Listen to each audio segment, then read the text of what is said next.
My fiancé laughed. You'll never be husband material.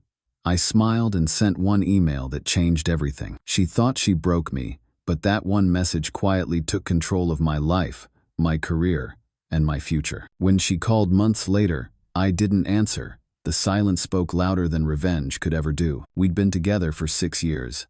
6 long, intertwined years where our lives blurred into one shared routine. Same apartment, same grocery list, same Sunday mornings where she hogged the blankets and complained about my coffee being too weak. Her name was Lauren. She was confident, loud, effortlessly social. The kind of woman who walked into a room and immediately became the center of it. I was quieter, more reserved, the guy who listened more than he talked. People always said we balanced each other out. I believed that. We got engaged last winter. Nothing flashy. No viral proposal video. Just me, a snow-covered park, and a ring I'd saved for almost a year to buy. She cried. She said yes. She hugged me so tight I thought my ribs would crack. I thought I'd won. Looking back now, I realize I missed the small signs. The little pauses. The way she corrected me in front of friends.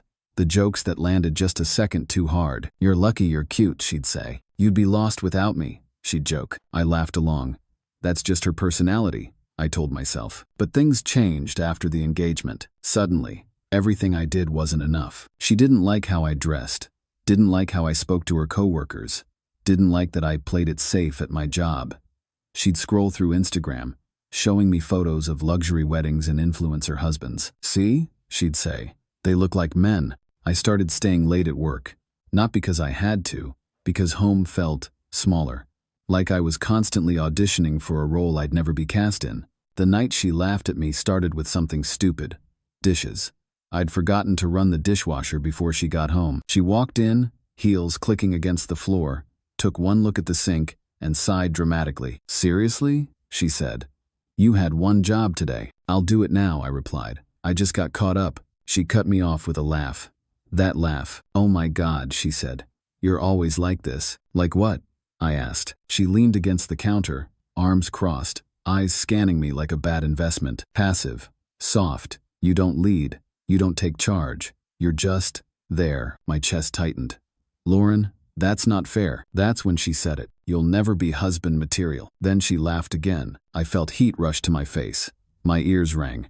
For a second, I thought I might yell or say something cruel back. But instead, I noticed how calm she looked, like she'd been waiting to say it. She means this, I realized. I nodded slowly. Okay, that confused her. Okay? Yeah, I said. If that's how you feel, she rolled her eyes. Don't get dramatic. You know what I mean. I did. And that scared me more than the words themselves. She grabbed her bag and headed to the bedroom. I'm going out with friends. Don't wait up. The door closed behind her. I stood there in the quiet kitchen, staring at the sink full of dishes that suddenly felt symbolic in a way I couldn't explain. Is this my life? I wondered. Forever trying. Forever failing. That night, I didn't sleep. I sat on the couch with my laptop open, replaying every conversation we'd had in the past year. Every dismissal. Every joke at my expense.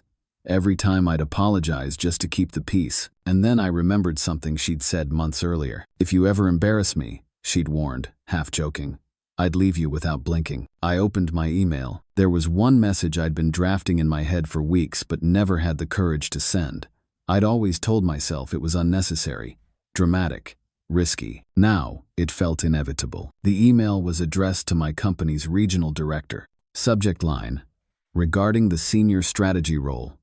Confidential. My fingers hovered over the keyboard. This changes everything, a small voice whispered. Lauren thought I was passive because I didn't broadcast my moves. She thought ambition had to be loud, aggressive, visible. She had no idea what I'd been quietly building. I'd been offered a promotion 3 weeks earlier. A big one. New role, new city, significant pay jump. I hadn't told her yet. I wanted to surprise her after her birthday. After tonight, that plan died. I wrote carefully, professionally, honest, but controlled. I accepted the offer. I asked for the relocation package, and I requested a start date as soon as possible. When I hit send, I didn't feel victorious. I felt clear. Lauren came home around 1 a.m., smelling like perfume and alcohol.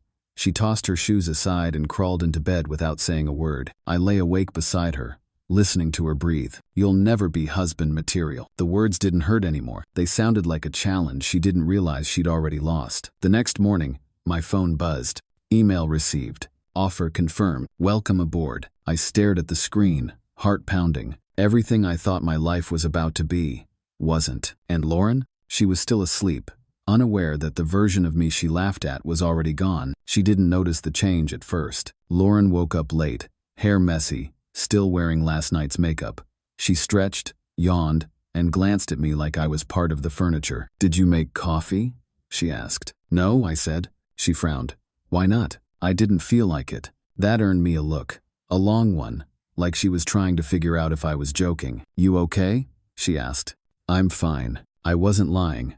That was the strange part. Normally, after a fight, I'd overcompensate. I'd apologize.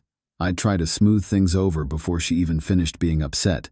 But that morning, I just existed. She shrugged and made her own coffee, muttering under her breath about how mornings set the tone for the day. I watched her from the kitchen table and realized something unsettling. She only liked me when I was predictable. The next few days were quiet, not peaceful, just tense in a way that felt artificial, like we were both acting out roles we'd memorized years ago. Except I'd stopped reading my lines. I went to work early, stayed out late, started answering her texts with short, neutral replies. "Where are you?"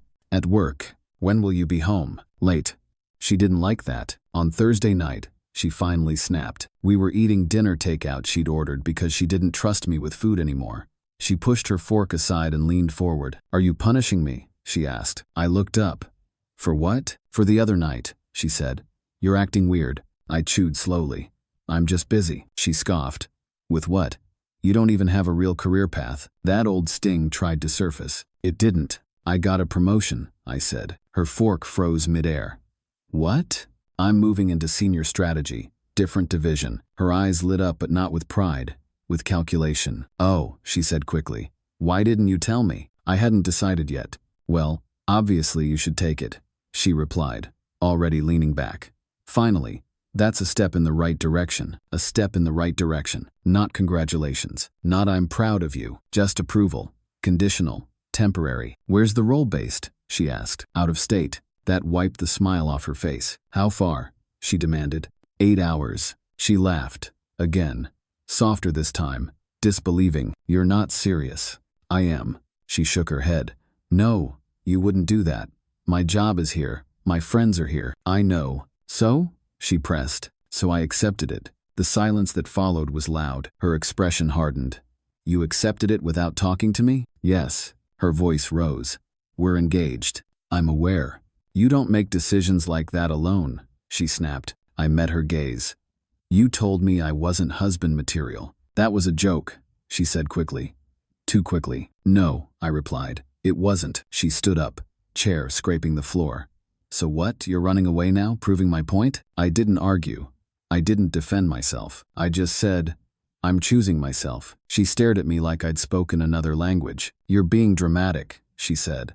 "This isn't you." I almost smiled. The next week was chaos. Lauren went from cold to affectionate to furious, sometimes within the same hour.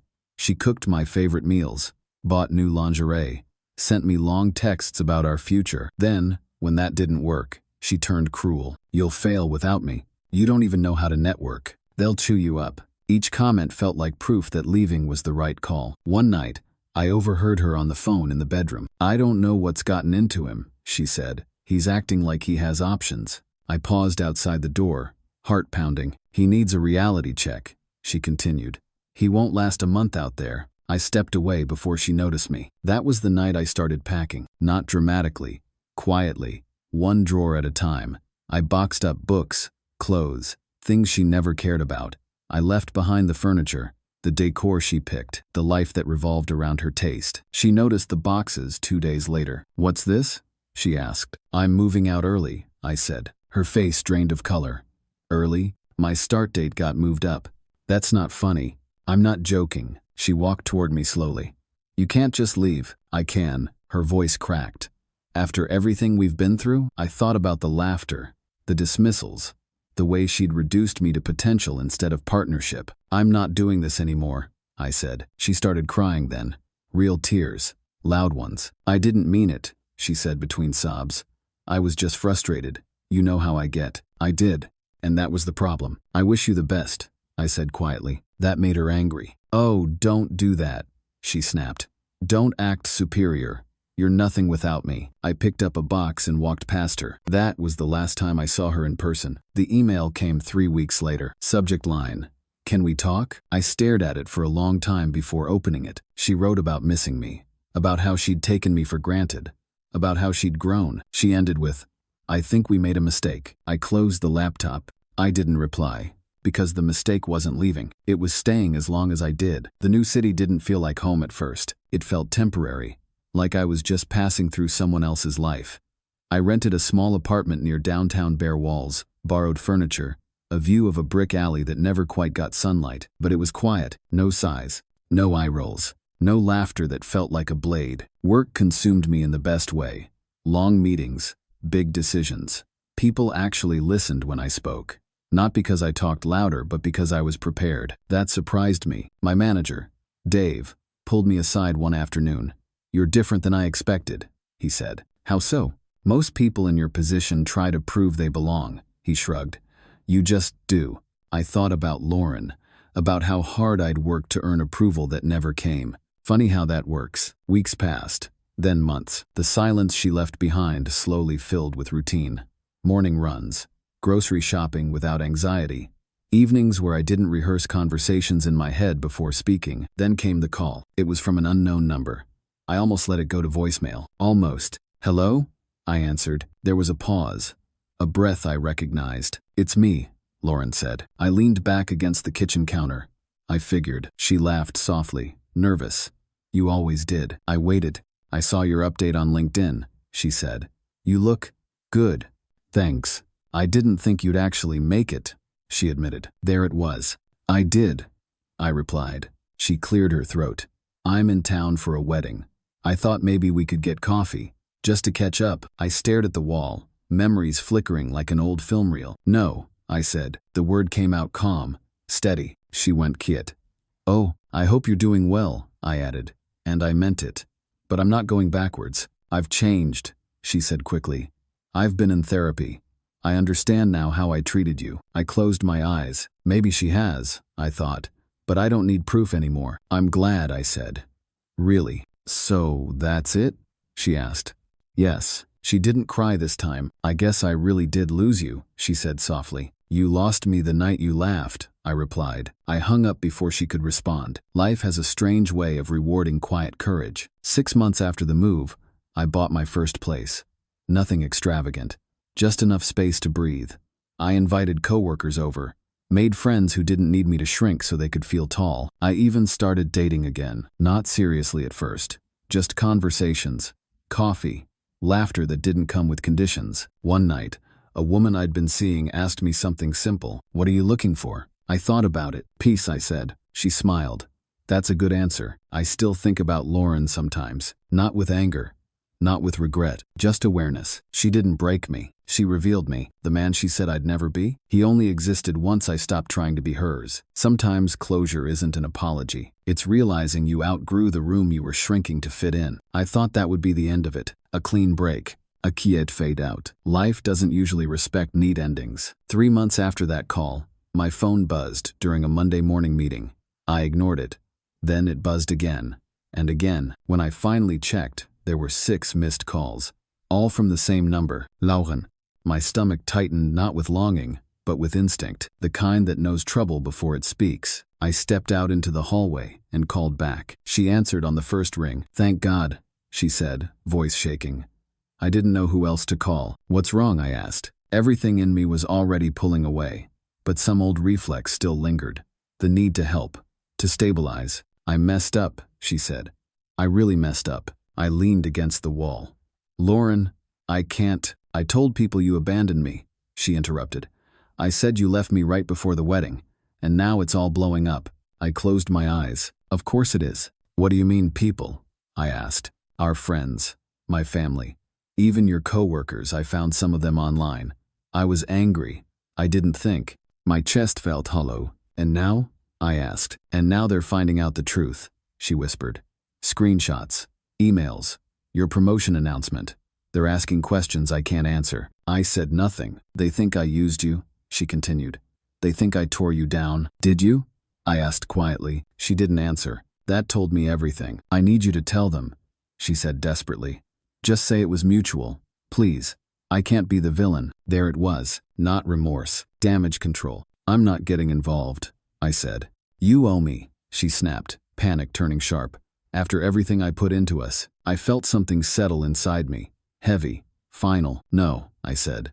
You don't get to rewrite the ending. She started crying again. Loud. Messy. You were nothing before me, she screamed.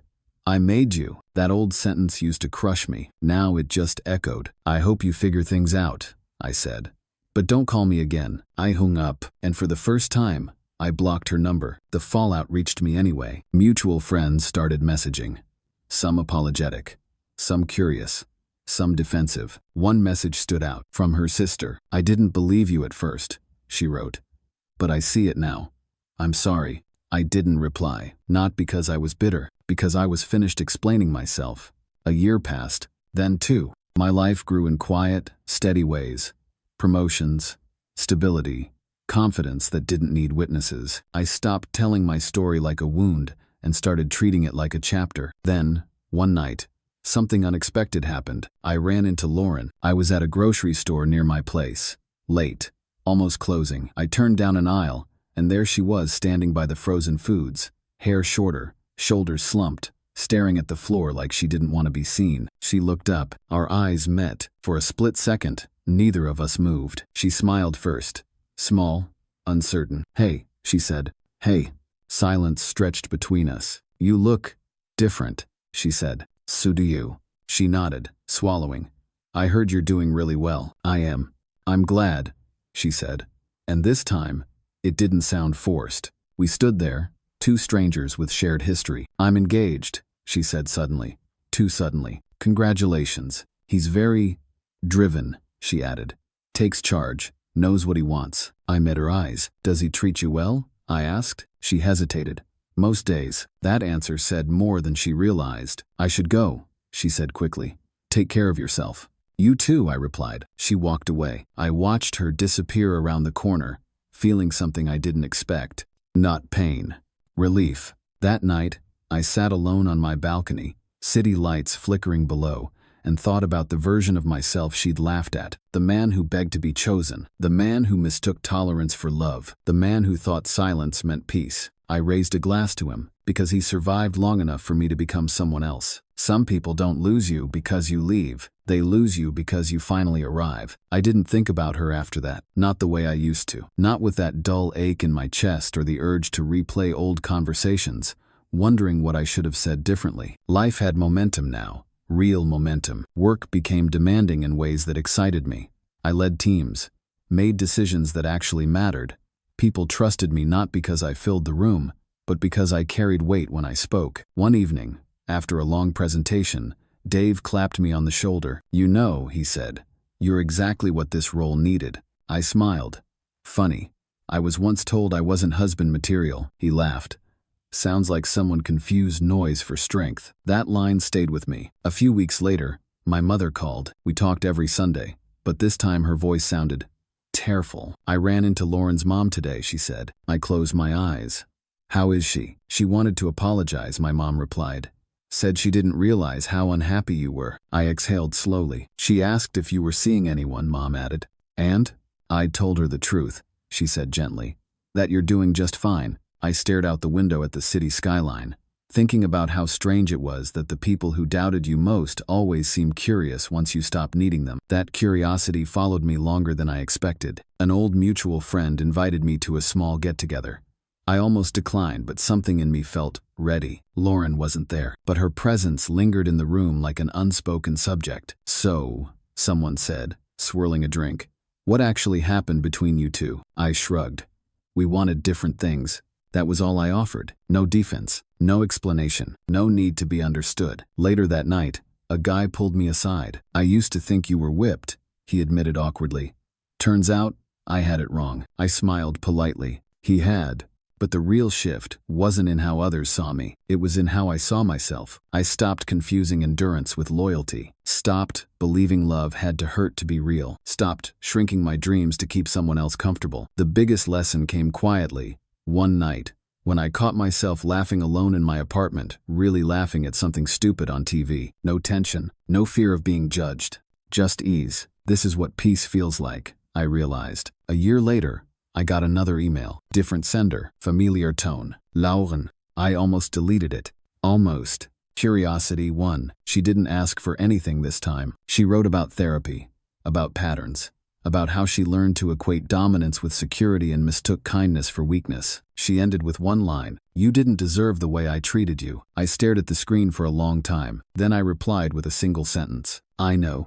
And that was it. No reopening doors, no revisiting ruins, just acknowledgement. The funny thing about revenge is that it never looks the way you imagine. There was no public apology, no dramatic moment where she watched me succeed and broke down in tears. There was just distance and growth and a life that no longer needed her as a reference point. Sometimes, late at night, I think about that moment in the kitchen, the dishes, the laughter, the way her words were meant to put me back in my place. Instead, they pushed me out of it. If she hadn't laughed, I might still be there, still trying, still proving. So, in a strange way, I owe her one thing: clarity. I wasn't angry anymore. I was free. The funny thing is, freedom doesn't announce itself. There's no dramatic music, no fireworks, no moment where you suddenly feel healed. It sneaks in quietly. One morning, I woke up and realized I hadn't thought about her in weeks, not even subconsciously. No background noise. No old arguments replaying while I brushed my teeth. Just space. I made coffee the way I liked it. Strong, bitter, honest. I drank it, standing by the window, watching the city wake up, and felt something solid settle in my chest. Certainty. A few months later, I met someone. Her name was Maya. It wasn't a lightning bolt. No instant obsession. No emotional roller coaster. Just ease. Conversation that flowed without effort. Silences that didn't need filling. On our third date, I told her the truth. I was engaged once, I said. It ended badly. She didn't flinch, didn't interrogate. Are you okay now? She asked. Yes, I said, and meant it. That was new, being believed without having to justify myself. Maya never laughed at my ambitions, never corrected me in public, never treated my calm as a flaw that needed fixing. One night, we were cooking together, burned pasta, laughing. Music playing too loud, and she looked at me and said something that stopped me cold. You're really steady, she said. I feel safe around you. I had to turn away for a second. This, I thought. This is what they meant by partnership. The past didn't disappear. It just lost its power. Occasionally, Lauren's name still came up. A mutual acquaintance would mention she'd moved again, that her engagement didn't last, that she was working on herself. I felt no satisfaction hearing it, no smugness, just distance. Like reading about someone you used to know in another life. One evening, while sorting through old emails, I stumbled across the sent folder. There it was, the email, the one I sent the night she laughed. I reread it slowly. The careful wording, the professionalism, the quiet certainty hidden beneath polite language. That email didn't scream. It didn't threaten. It simply chose a future. I closed my laptop and sat there for a while, letting that sink in. Power doesn't always look like confrontation. Sometimes it looks like resolve. Maya and I moved in together a year later. The first night in the new place, surrounded by boxes, she sat on the floor beside me and asked, "Do you ever regret how things ended before?" I thought about it honestly. No, I said. I regret how long I stayed. She nodded. That makes sense. No judgment, no fear, just understanding. The last time I ever heard Lauren's voice was unintentionally. I was walking past a cafe downtown when someone said my name. I turned. She stood there, coffee in hand, looking older in ways that had nothing to do with age. "Hi," she said. "He." She glanced at the ring on my finger. Simple, unflashy. "I see you're married," she said softly. "I am." She smiled. This time, there was no calculation behind it. "She's lucky," Lauren said. I shook my head. "We're both lucky." She hesitated. "I really thought you'd fade without me." I didn't respond right away. Then I said, "I think you needed me small so you could feel big." Her eyes welled up, not dramatically, just quietly. "I'm sorry," she said. I believed her, but I didn't need it. "I hope you find what you're looking for," I replied. She nodded. "I think I'm still learning what that is." And for the first time, I didn't feel responsible for her learning curve. We parted ways without another word. No tension, no unresolved weight, just two people continuing in opposite directions. That night, I told Maya about the encounter. She listened, then leaned her head on my shoulder. "Do you ever wonder who you'd be if that hadn't happened?" she asked. I thought about it, about the version of me who apologized too quickly, who accepted crumbs as affection, who thought being chosen mattered more than choosing himself. "Yes," I said, "but I don't miss him." Here's the truth no one tells you. Some people don't love you. They love the version of you that doubts itself. And the moment you stop doubting, they call it change. They call it selfish. They call it abandonment. But it isn't. It's growth.